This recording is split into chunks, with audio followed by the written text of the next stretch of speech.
and then present. Hey, Madeline. All right.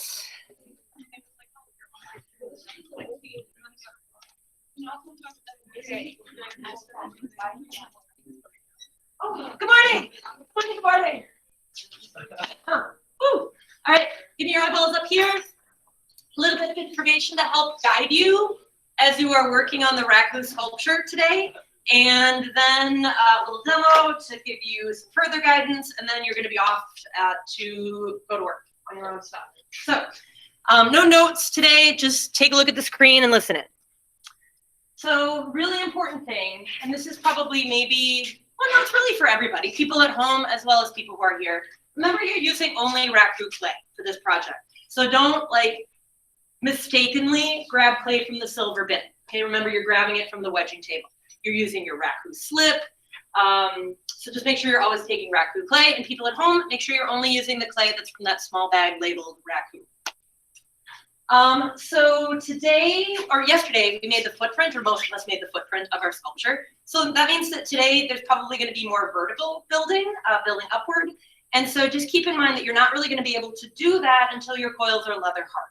So just be really aware of what stage they're in so that you know whether it's safe to start making them build upward. Because if you still have them in the really soft plasticky stage, they're going to start to sag. So just be real aware of that. What is good about this raccoon clay is it really seems to be a pretty firm clay. And so even when it's in its plastic stage, it's fairly strong. So that's the good news. The bad news is that means it will dry out more quickly. So you just have to be really conscientious about wrapping it up. And in fact, one of the things I'm going to suggest you get in the habit of every single day is when you first open up your bag in the morning, spray it down with some water. Just really make sure that it's hydrated because coils dry out super quick. So I have 2 water bottles here. One happens to be here for my demo. The other is hanging over there at the wedging table. People at home, if you have an empty spray bottle, fill it with some water. Keep it handy at your workspace. So every now and again, you can just spray your work down really quickly and easily. That hydrates it really just the right amount. If you don't have a spray bottle, a damp sponge will do the same job. So always do that at the start and the end of every hour. Today, you're going to finish your footprint if you didn't already. Remember, and I didn't really make too big of a deal of this yesterday, but where your coils come together, you're going to need to reinforce that with a little extra clay for your melding, for your strength. So I'll talk more about that and show you what that would look like today. Then, once your footprint is truly done, you're going to start constructing the pieces that are going to be attached vertically. And in most cases, you're going to make the pieces while they're laying flat on the table, allow them to get leather hard, and then when you feel like you can pick them up without being all floppy, that's when you can start slipping and scoring them vertically on your footprint. Score, slip, and meld every connection. Don't forget your struts. Whenever there's a span that seems unsupported, add a strut. Add it in a way that's kind of decorative and could enhance the work. If you are going to build more intuitively, like maybe you have your base, and you kind of want to work a little bit more like Shannon Goff, where you just add a piece and then kind of see where the next piece seems like it needs to go, and next piece, and next piece. Then you might need to pause more before you're building or between each build. So you add that piece, you kind of let it get set up, or you take it over to a hairdryer for 30 seconds and dry it, and then you build your next piece, 30 seconds to dry it, and so on and so on. Kind of feel it out. Maybe your pieces will be strong enough as is, and you won't need to dry it out between. But be aware, if they're kind of like soft and floppy, you don't want to build any further until that's firmed up. And then when you get as far as you can with your building today, I'm not going to give you any parameters like roll 10 coils, because that seemed like a big failure yesterday. We all had different numbers of coils that we needed to build our footprint. So get as far as you can for today. That's your goal. And then snap a picture of however far you get. And then at the end of the hour, since we don't have school tomorrow, I didn't know if you were aware of this, not even Flex Friday tomorrow. So today is unofficial Friday. So we have to wrap this up really well. I'm nervous about this drying out over this 3-day weekend. So I'm going to ask you to do a damp, not wet, not super wet, just slightly damp paper towel just on the footprint. Not anything wrapped on your vertical pieces, because we don't want to put a lot of weight on those. And also we don't want to overhydrate those, because then they could sag and fall over the weekend. So we're just hydrating the base. That should keep the moisture inside the bag. And then I'm gonna ask you to double bag it to really trap that moisture. So hopefully nothing dries out before Monday, because we're gonna keep building on Monday. So just a few little tips as you start to build vertically with this piece. So what you see on the screen, actually two pieces on the screen, the motif in this case are rings. So the rings are being repeated. But these rings are all stacked and they all occupy the same plane. So if we were to take these rings and kind of like stretch those walls out, they would be one flat plane. And that's okay for a vessel, but it's not really great for a sculpture. It's kind of bland. This was the only example I could find that was anything like what we're doing. And this is great for a vessel. This is like a candle holder. You put your candle inside there, the light shines out, but it's not a very good sculpture. So keep that in mind. We're working in a very different way than we have before. And so I want to try to persuade you not to simply stack your pieces in a circle or whatever kind of shape base you've made. I want you to think about how they can come together. If you kind of think about in math class, you know how when you graph something, there's an x-axis, a y-axis, and a z-axis. You follow me? Remember that from geometry class? So think about that in terms of your sculpture too. What pieces will you have that will occupy an x-axis or a horizontal axis? What pieces will represent a y and be vertical? And which pieces will represent a z and be representing the depth? So you always want to be able to turn your piece and see something different sticking out on each side.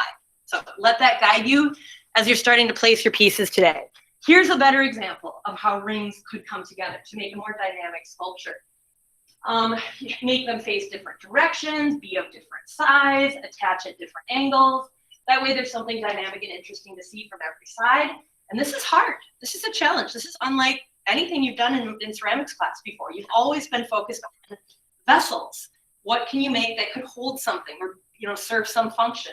Its function is to look really amazing from every view and every angle. So it's a different way to think. And it's going to require you to kind of maybe place a piece on your footprint and then kind of take a visual, like, does this look good? If I look at it from the side, am I just seeing edges? If so, maybe kind of turn it a little bit and put it at a different angle so that we get these different nice views from these different angles. These, remember, are three artists that we've been looking at, Shannon Goff, Xuan Zhu, and Austin Coudrier. And so if you look at their work all has that X, Y, and Z situation happening. There are pieces that are horizontal, there are pieces that are vertical, and there are pieces that are back and forth showing the depth, the X, Y, and the Z. If you have that type of composition, it's not going to be mistaken for a vessel. It's going to be interesting from every angle. And it might mean your motifs, some are bigger, some are smaller, some are turned. Maybe you'll have to cut up some of your pieces and put together the cut up pieces to create your strong composition. So I'm going to put the steps back up on the screen, and I'm going to freeze that there so we have that all hour. And then I'm going to call you over to table 9 for a quick little demo. So join me over there. Come on over. Get as close as you can while still socially distancing.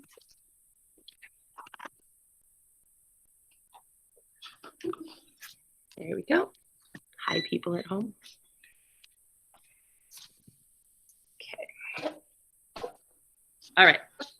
So this was the footprint that I built yesterday. And then I have a few extra coils, which luckily feel like they're still somewhat pliable, so that's good. So this was my footprint, nice and leather hard. When I hold it up, it doesn't really want to lean or move. So that's awesome. Perfect stage right there. What I was talking about with adding extra clay in your connection points, yeah, I have some extra raku here. What I did, I finished this after you guys left, but what I did was after I slipped and scored everything in, and I can't emphasize enough how important it is scoring and slipping. So please, please, please remember every single coil scored and slipped. I just patched a little clay in the connection points, and I just used that clay to melt with my fingertip. It went really fast. So the more clay that you can shove into those little connections and meld, the stronger they're going to be. Okay, so I'm going to set that footprint aside for now. My little coils, I want to make sure that they stay pliable because these are going to be the trunks of my trees. Remember, I'm going to be building a forest on here, so I want to keep those pliable. These are some trees that I made yesterday. I started making these and I got really excited and I wanted to keep going, but I had to wait so I would have something to show you today. So I've got a couple of trees built and I'm gonna build one more here so you can kind of see how I built it first and then let it get leather hard before I put it on. So I have this longer coil. Ooh, these are a little bit firmer than I would like. So this I curved to make the kind of the abstract leafy part of the tree. These cards, by the way, or a steel scraper would do it too, are just awesome for cutting a really clean cut. I would strongly recommend using those to make your cuts really clean. So this is going to be a smaller tree, so I'm going to shape my pieces. I'm kind of really surprised that that coil didn't snap. That's awesome. Clay that comes straight from the bag. People at home, you have clay straight from the bag. People who are here, you're using clay straight from the bag. It just has more plasticity. There's less air in it, so it's really nice clay to work with. So I'm just trying to score and slip all the connection points. And then I'm going to grab a little additional clay. Sorry, people at home, if you're not being able to see super well what I'm doing. It's hard when it's flat to show you everything. I'm just reinforcing the connections. And you can see I'm not being super fussy about the connections. I just jammed clay over those areas where the pieces touched. And then I'm going to flip it over, because remember, we're going to see both sides, and we need both sides to be strong. And see, this is what it looks like on the non-melded side, right? We don't really want to see those seams. Those aren't strong, and they also aren't very aesthetically pleasing. So I'm just going to jam some clay on those seams and then do my melding. And one of the things that I've been doing for struts is I've been putting at least one little branch that comes off in the treetop there. But this is a pretty small tree. I don't know that I have room to do a little branch. Maybe I will over here. I don't know. This one could be branchless. What I'm going to do, actually, I'm going to start putting these together now, these ones that are more strong. This first one that I put on is going to really be difficult because there's nothing that's going to be supporting it. So actually, I'll go with my shorter one. The shorter one will be easier to hopefully make it stand until I have my second one there to support it.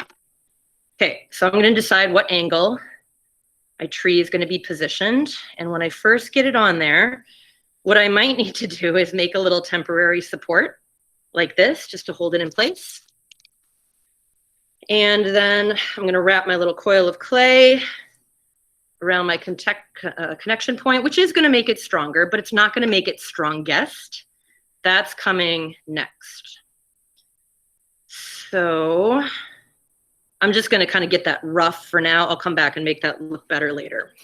So now I'm going to get my second tree on there. And if I did my second tree facing the same direction, kind of boring. If I make my second tree at a different angle, let's do that angle right there. So second tree right here or here. So many options for trees. Okay, this is one of my tallest trees, so I think I want it in the center here, and then I'll do smaller ones around it. So next tree is going right here. It's going to be, the treetop is going to be at a different angle than the treetop of this tree. So it's going to help me as I turn different angles to be able to have something different to look at for each angle.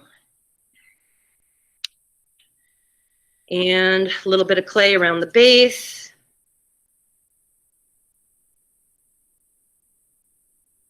And I'll come back and meld that a little bit more in a bit, because I really want to move on to the next step of adding some branches that are going to cut across from here to here to give it extra strength, because the more points of connection, the stronger it's going to be. So I need a piece that's going to branch from one to the other. So something like that. And then cutting this at that angle. Tree. All right, so a little temporary support there. I'm going to score and slip this branch. I could actually score and slip it to the base, almost like roots. That would be another good solution for stabilizing. But I'm going to stick with my branch idea and have one branch kind of touching and intermingling with another branch. Okay, so this one's going to touch here, and this one, maybe turn it a little bit. So these are really my struts that I'm building here. Pieces that are going to help strengthen and support. Oh, that was too small. What can I do? Here we go. That's better. Pieces that are going to strengthen and support each other until they're strong enough to support themselves. And then little coil around each of those connections. So each tree that I add is going to be branching out and connecting to other trees so that I have really good support. What I really need is one right here. That's where my trees are a little bit soft and floppy. So I am working very quickly and therefore probably a little bit more quickly than I should, really. Okay, that's rough. I'll come back and make that stronger later. I got to get a little support up in the treetops up here. So fork. Here it is. Thank you. So slipping and scoring my little connection up here. And as soon as I even get that placed, before I even meld it, it's really going to help my strength.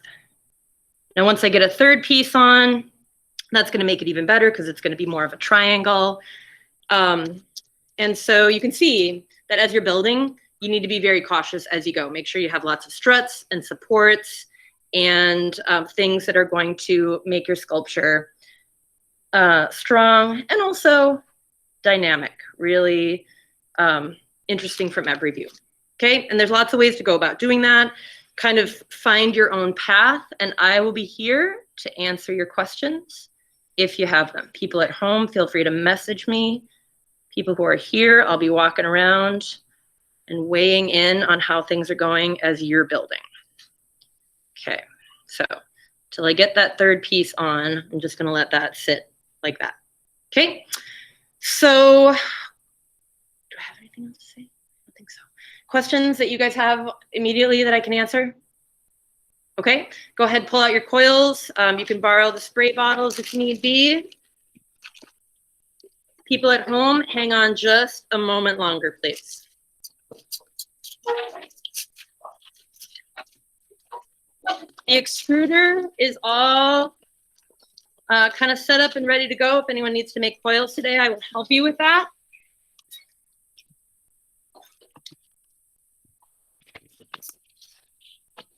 All right, people at home, I'm gonna stop recording.